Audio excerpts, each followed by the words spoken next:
So joining me is Glory Jones. She is an activist for Assange. It's such a pleasure to actually speak with you for the first time, I think, right? And to have you on the show as well. Yes, it's great to have you on. So people can see you now. You might see yourself in mirrored back, but it's just so people can see you on the live. So how are you doing, Glory? And what can you tell us about the green screen behind you, as a matter of fact, about this protest that's coming up on March 17th? Because this is a really big topic. This is very important, and I want to plug this as much as possible so people can find out what's going on. So plug away and please inform people what they can do and how they can participate. Basically promoting the events taking place in Washington, D.C., March 17th for March 18th. Basically, March 17th, which is St. Patrick's Day, is going to be an international day of action in solidarity for Julian Assange. We are hijacking a holiday because pretty much about a year ago, a member of the anonymous community came out with the clover as a symbol for Assange supporters to really recognize each other online so you didn't feel so alone, because this came at a point of like a real lull in the case. And not to mention me personally, and a lot of people as well think that Julian could just use some good luck, really. Yeah. So the clover really took off, and tons of people added it to their bios online, all throughout social media. So basically, and this continued to this day with the Clovers for Assange trend. So kind of in taking that into the real world, to the fourth dimension, really, we want to bring out a Clovers for Assange themed event. And obviously the best day to do that would be St. Patrick's Day. And it's not just DC doing that. There are actions going on all over the world. There's going to be one in Mexico City. There's going to be one in Amsterdam. Beautiful. There's going to be ones in Germany, New Zealand. Can't say too much about London right now, just because the protest laws there right now are pretty draconian, but yeah, they'll be doing something. The London team is so awesome. They'll be fighting somehow. I just know it. But you guys I think there'll also be something in Australia, Boston too. That's another one. You guys are all awesome, and I love all the work that you're doing. And you know, it's so awesome seeing that it's an international movement. You know, that people all over the world are getting what's going on and understanding the gravity of it, right? So you know, it's really great seeing you guys also coordinate to do it on the same day. So I mean, if people want to find out where they can you know, participate, for example, if they're in the US, you know, or if they're near DC. You know, where can they get more info to join that? Or if they're in Australia, for example, where can they get more info to join that? And like how long and what do you have planned for the day? Got you. So if you're anywhere in the world, then there's an ultimate master thread going on right now, organized by @Candles for Assange on Twitter. Our good friend Alex Hills has put together just a massive Twitter thread of every action taking place all over the world. So I recommend going to @Candles for Assange on Twitter to look for her, see where the actions are around the world. And then in terms of US actions, if you go to action_4 Assange on Twitter, then you can find out all about the actions in the US. You can find out all about the action in DC, which is kind of going to be our really big one. And then basically the way the one in DC is going to go. So on the 17th, we're meeting at noon outside of Fox News in Washington, DC. And we'll be marching up the offices to CNN. So, awesome. And then once we get, so it's going to be wonderful. Once we get to CNN, that's when we're going to meet up with our second protest, which is organized by our good friends and fam over at the Combo Couch, Fiorella Isabel, Jonathan Majorca, and Craig Jardula, or Pasta. But yeah, white guy that says he needs dick in the morning. Yeah, that Pasta. But yeah, we're gonna we're going to meet up with them. And then beginning at CNN, we're going to march up to NPR. And then we're going to end at Google. And that's going to encompass the Fuck Censorship event, which also takes place on the 17th, right after the Assange event, starting at 2 p.m. And then for the second day, we're going to meet at the Department of Justice. That's March 18th at the Department of Justice at noon. And we're just going to have some speakers and raise hell. And Beautiful. Really, this situation that we're in now is so absurd. Like, they're keeping Julian in prison for no reason other than the fact that they want him to quietly die. And he's in there for no reason, despite the fact that in the extradition order itself, British Judge Vanessa Baratzer ordered him to be discharged from Belmarsh prison. So it's such a draconian situation. It's so absurd that in our response, we need to kind of bring out equal, if not more, levels of absurdity. So that's what we're trying to do with these events, is really get loud. And also it's going to be a stepping stone for recruitment, because April 11th will be the 2-year anniversary of Julian Assange being dragged out of the Ecuadorian embassy after the 4.2 billion IMF loan to Lenin Moreno in Ecuador.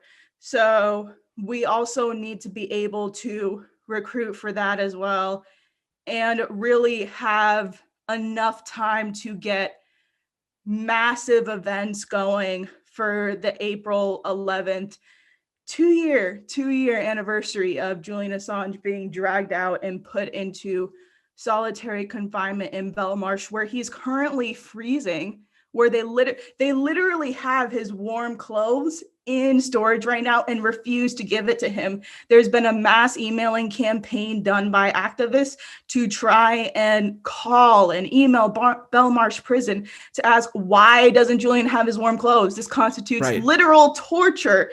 And all they sent us back is the same bullshit politician answer every time about, like, oh, you must have the wrong prisoner. Oh, no, there's been a holdup. Or it's always the same bullshit answer. And I forget it because it reminds me so much of, like, those politician emails that you get when you try to call your rep to ask them to speak about Julian Assange, but they don't because they're fucking cowards.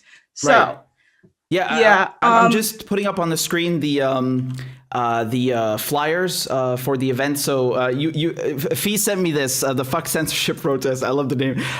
It doesn't get more straightforward than that. And basically, you guys are organizing this on the same day as the Clovers for Assange protest, right? So you're kind of having sort of a coalition going on, right? And it's all related. Well, because basically the origin of the Fuck Censorship protest is Convo Couch, along with a wave of other independent media channels like MCSC, Hard Lens Media, Ford Fisher, now Vanessa Beeley, T-Lab gets censored every day of the week, Ryan Christian, and now Whitney Webb being removed off Patreon along with The Last American Vagabond. Right. There's been a wave of censorship that's just been hammering independent media. So in response to that, Convo Couch is organizing the Fuck Censorship protest to try and get together people to stand against that and stand against the wave of incoming censorship that's going to come with the Joe Biden administration, because they've made it plenty clear via these campaigns to control misinformation that they want control of the official narrative, and they are going to make independent media their target. And this is going to be the era of gatekeeping. Yeah, absolutely. And everything you just listed, it's you really have to be naive or purposely lying to pretend like there isn't some kind of crackdown going on, because it's really happening all at once. And people thought, oh, this is just going to stop with Trump or with right wingers and stuff. No, it's not. No, it's not. And they're going after everyone. And it's frankly, I mean, Christ, you like. There's no wonder why I'm streaming on Rockford right now. We got to have backups. We can't, tolerate. It's no wonder that you guys are out on the streets doing this kind of direct action, putting in the work. And I'm so grateful to you. I'm so grateful for you guys. And I can't go to the U.S., but I'm with you in spirit. So you know that, and also I can't go to the UK right now either because of the lockdown. But I'm with you in spirit, and I appreciate it so much. And I really think that. How is the lockdown situation now in the U.S.? Like, for example, if someone's in California or they're in on the East Coast, wherever they are in the U.S., can they actually come to D.C. and participate? What is the situation like for people who are thinking about coming in? What would you say to encourage them if everything you've laid out is not enough? Listen, well, if they don't want to come out to protest solely because of COVID, then I'll just say this myself. I'm on the ground very, very, very frequently, and I've come out of it all relatively unscathed. In fact, the most scathed I've gotten was from police. So that's what I'll say, just bringing my own experiences into it to try and encourage people to come out, even if they're scared with COVID. But I mean, even if you can't, like if you really, really can't, then that's okay too, I guess. Just please promo the events and help tell your friends and neighbors about them. And lockdowns vary by state, really, like because my home is Florida, but I go to school in California, and there's a vast, vast, vast difference between those two states. Right. Florida is pretty much open now, but California, where we have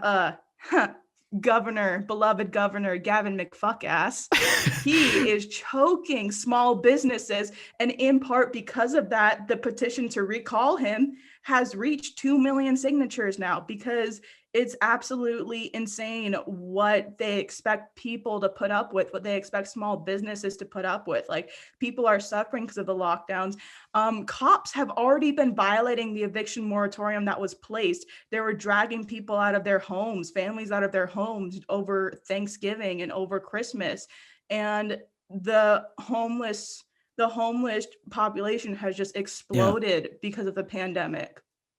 Yeah, and it's funny you mentioned that, because I remember Elon Musk just keeping his Tesla factories open, and it's again, there's two justice systems, there's two tiers of lockdowns, based on how much your net worth is.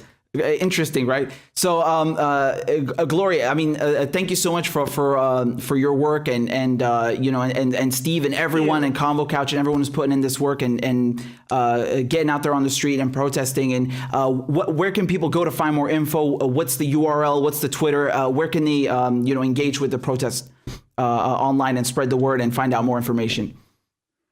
Yes, to find more about kind of the master thread of events happening all around the world, go to at Candles for Assange on Twitter. That's where you'll find the whole thread with all the events. Or you can go to my Twitter, because I retweeted it. If you just search up Glory Jones, I'll come up with a hashtag Free Assange right next to it. There, Richie's got it up. Awesome. You can also go to Steve's Twitter, who's my co-host over at Slow News Day. That's at Slow News Day Show on Twitter. And for all stuff happening in the US, you can go to Action for Assange. That's action_4 Assange. And then for all information related to the fuck censorship protest, you can go to our wonderful fam at the Convo Couch on Twitter. And that's where you can pretty much go. I'll give a shout out to the anonymous community as well, because they've been a huge help with kind of breaking through all Twitter censorship and trying to spread word of this event online. If you go to at your Mark Lubers on Twitter, he's tweeting about these events constantly and really spearheading the hashtag We Are All Assange and hashtag Glovers for Assange Twitter storms we have going on. So yeah, those are all the people I can point to right now. All right, I think I missed the last one. And since I just joined MCSC Network, you can go to at MCSC Network on Twitter if you want to check them out. Yes. Plug away, please, by all means, because I can't I can't stress enough the importance of indie media. So please. Awesome.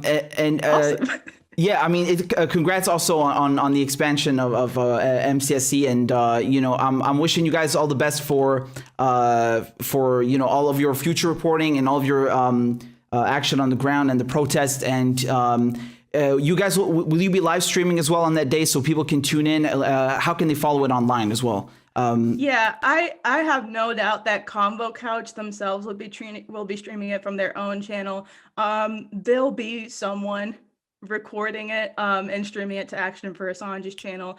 If not someone, then me, because I'm pretty good with the camera when it comes to being on the ground. So awesome. Yeah.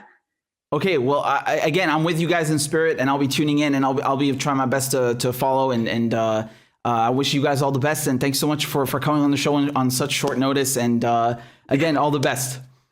Yes, thanks for having me. Of course, it's my pleasure. All right. Thanks so much, Glory. Take care. Thank you.